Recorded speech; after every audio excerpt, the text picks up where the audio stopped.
Welcome to the Guardians of Hope podcast, where we bring together parents, nonprofits, and legal experts dedicated to positively impacting children's lives. I'm Cynthia, your host. Before we begin, it's important to note this content should not be used as legal advice. The purpose of this podcast is to inform and unite, so please seek advice from your attorney or therapist to address your specific needs. The thoughts and opinions of my guests are not necessarily my own. This is a platform for sharing. And speaking of sharing, I'd like to welcome my guest, Amy Colton, family law mediator and certified divorce financial analyst. I'm sorry, I'm going to redo that. I'd like to welcome my guest, Amy Colton, family law mediator and certified divorced. Why am I not getting that right? Certified divorce. Okay, I'm going to do this again. Sorry. I'd like to welcome my guest, Amy Colton, family law mediator and certified divorce financial analyst. Amy works with couples going through divorce to negotiate the division of assets, child considerations, and financial guidance. Hi, Amy. Thank you so much for joining the podcast. Well, thank you so much for having me, Cynthia. Really glad to be here. Of course. So we all know the stats on divorce. Half of all marriages fail, or even more than half, I think.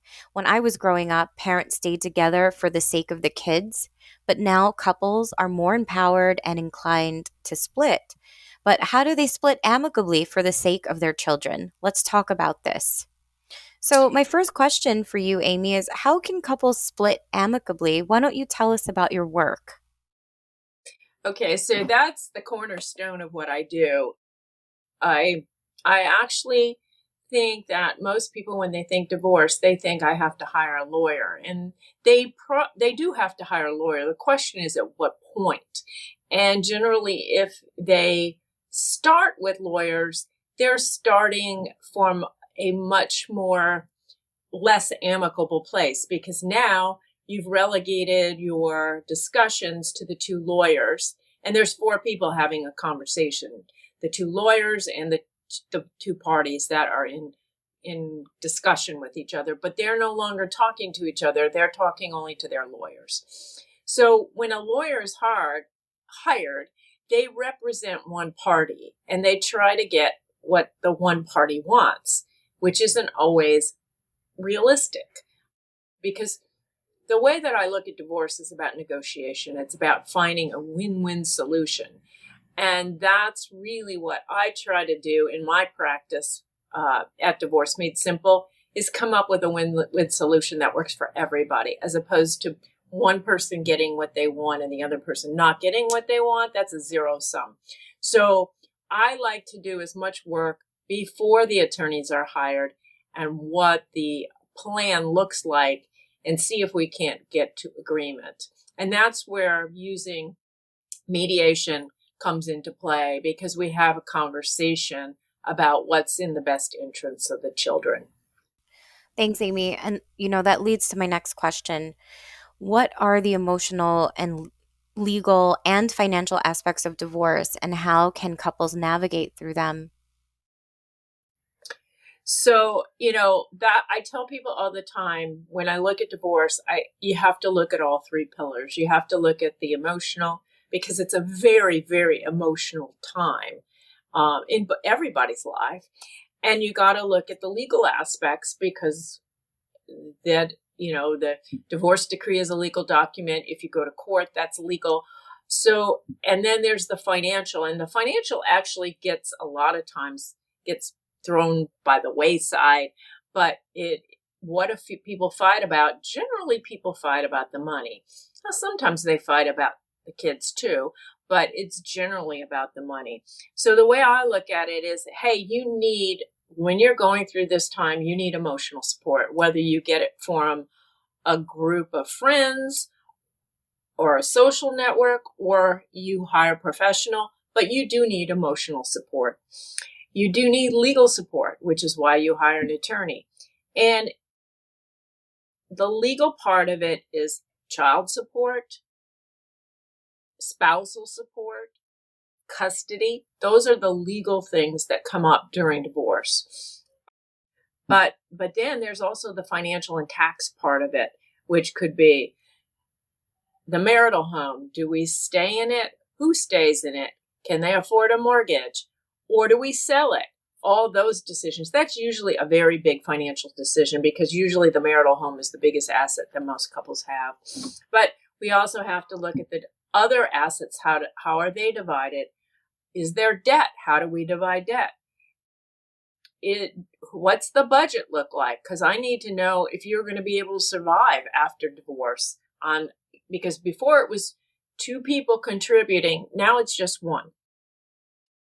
And then investment selection. How are you going to manage your investments if there's investments involved? That all has to be taken into consideration on the financial and tax side. And the other thing that I always ask my clients is, who's going to take the child tax credits? Because sometimes it doesn't make sense for both parties to take it. Sometimes it does. I mean, if you make over a certain amount of money, you don't get to take the child tax credit. If there's two kids, maybe one takes each kid, or they might say, I'm going to take the tax credit on even years and my spouse can take the tax credit on odd years. But the point is, all these things have to be discussed when you're negotiating how your new life's going to look. That is a really good insight there. So let's talk about kids. What have been some of the best outcomes when there are kids involved? And also, what are some things to avoid so parents can always keep their children's best interest at heart? Well, first of all, I'm very fortunate because most people that I have worked with, and I've been doing this for about 7 years, most of the time they're in agreement about one thing and one thing only. They want to do what's best for the kids. But they fight about other stuff like money, or they might fight about where somebody's going to live. And but generally speaking, they want to do what's good for the kids. But the thing that I think really needs to be discussed is, what does that parenting plan look like? How much time each child's going to spend with each of the parents, who's the custodial parent, and how that plays out. When the kids are younger, it's really important to stick to the schedule, at least in the beginning. Stick to the schedule because consistency and no surprises is probably best for everybody. When they're older, it's a little different because, usually when they're older, say they're 15, maybe even 13, they can probably make their own decisions as to which parent they want to be with.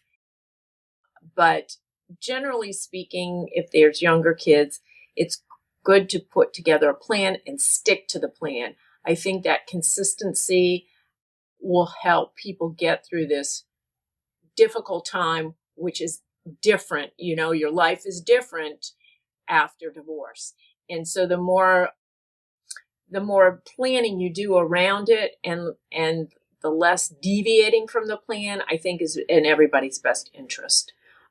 The other thing that has to be decided is, I think it's really good practice not to say anything negative about your spouse in front of the kids. I think that's just a really good plan of attack. Because, like I say, it's an emotional for all parties involved. And the more that you can do to keep it smooth, I think is in everybody's best interest. If you're planning to move, if that's part of the long-term plan, that needs to be discussed at this juncture when you're going through the negotiations, because a lot of times geographic restrictions will be put in the divorce decree. So you need to know, it's best to discuss it up front rather than spring it on somebody. All good things to keep in mind. Now, you work with a lot of couples. If mediation doesn't work, what's next? Well, unfortunately, if mediation doesn't work, court's next. And nobody wants to go to court. It's expensive, it's time consuming, and you're letting a judge determine the fate of your life. So nobody wants to do that. So that it's really in your best interest to get through mediation and make an effort to come to an agreement during those times. I just want to make a clarification because even though I'm a family law mediator, I don't really like the style of mediation that goes on in most places. And I tend to do mediation a little differently.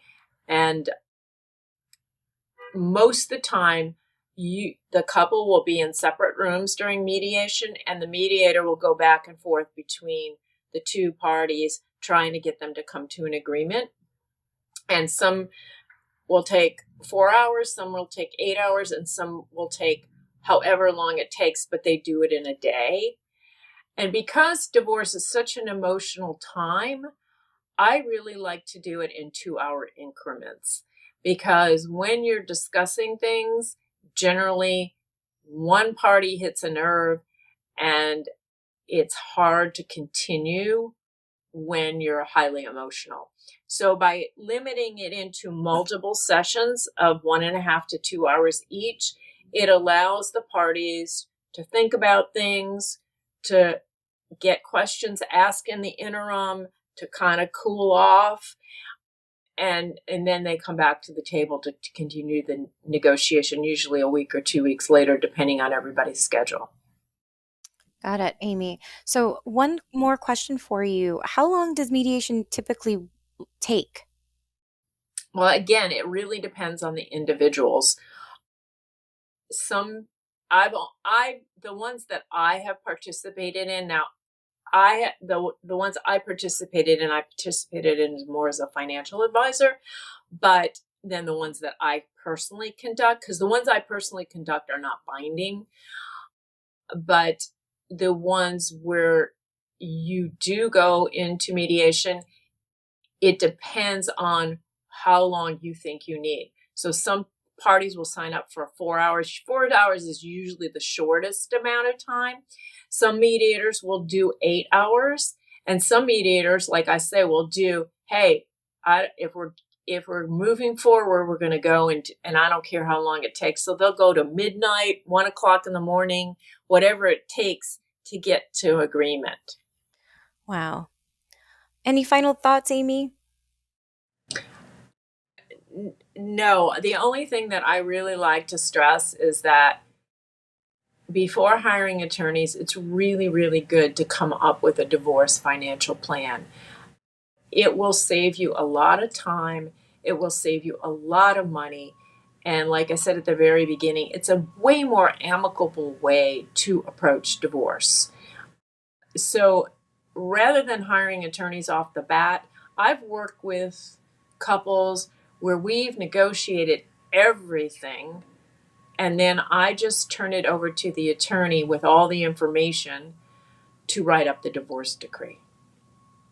But that's the most expeditious way to do it because typically if you hire an attorney, it's a 12 to 18-month process. And in my experience, working the way I work with clients, it's a 3 to 6 month process. So it saves you a lot of time. It's also a way more cost effective way to do it because you are having conversations with the two parties. I'm facilitating the conversations between the husband and the wife, which is why we get it done quicker. But it also is a way more cost efficient way to do it. And the reason it's so much more cost efficient is you're not paying an attorney hourly for every time you have a conversation. So you're able to come up with a plan to then take to your attorney to finalize things. And I got into this about 7 years ago, and the reason I got into it was because there was a family law attorney in town who didn't want to do divorce anymore. She didn't want to do divorce because it was too stressful. So she would started sending her clients to me, and she would say, hey, if you can work things out with Amy, then you can come back to me and I'll file the paperwork I'll write the divorce decree. And when I started doing that, I started seeing what a great model this was because it saved time, it saved money, and it was a way more amicable approach to both parties hiring an attorney. And now the attorneys are trying to get 100% for each party, which isn't realistic. So, anyways, that is how I got into it. And over the years, I've perfected that process of combining the financial and tax skills that I have with a family law certification for the being a family law mediator. Excellent. Well, you're definitely saving a lot of time and headache, stress, and money. So, Amy, thank you so much for sharing your insights with us and, just joining me on the podcast today. Well, I thank you very much for having me. I'm always happy to share my knowledge. Thank you. For anyone who wants to learn more about Amy's work to help divorcing couples, go to yourdivorcemadesimple.com.